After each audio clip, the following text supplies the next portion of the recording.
You've talked a lot tonight about how important it is to let people believe what they want to believe and how the government and us have no say telling people what they should think or what they should be able to say.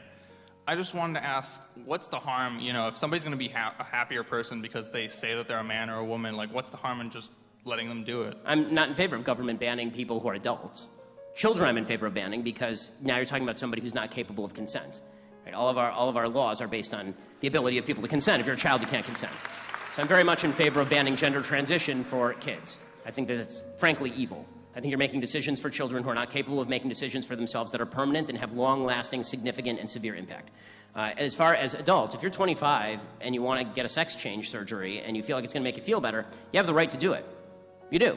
Maybe it does, maybe it doesn't. I mean, the research on this stuff tends to be somewhat conflicting, but if it works for you, it works, right? It's a free country. Now, that's really not the question that's being asked in our society today, because I don't think there are that many people who are like, we want to ban gender surgery for a 30-year-old. I'm not seeing the campaign for that. What I am seeing is a campaign on the left that says that my child is going to be removed from my home 10 years from now if I don't agree with the left's view of how I should treat my child's gender confusion at age 4. I see the left suggesting that they want to fine me if I refuse to say that a man is a woman as a general proposition. Right? If I say that men and women are separate, then the left says this is discrimination. Or the left is going to suggest that it has no impact on my business if I employ a woman at Hooters and she shows up the next day as a man.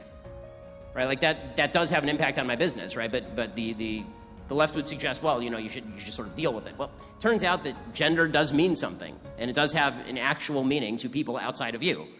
I'm not going to go along with the general societal willingness to rewrite basic facets of human nature and human biology, and frankly, mammalian biology, in order to suggest that a delusion is true. Now, if the best thing for the person is for the person they can't change what they're thinking, there's no way for them to get out of it, they want to change their body so they feel that it is more in line with what they're thinking, more power to them, that's their problem. And as I've said before, by the way, I've said this 1,000 times and everybody on the left automatically ignores it, of course.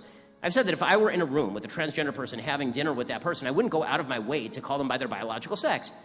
Because it's rude, right? I wouldn't do that if I were sitting right across from them. But if you're asking me in a public forum whether a man is a man and a woman is a woman, or asking me to call a man a woman in a public forum, the answer is no.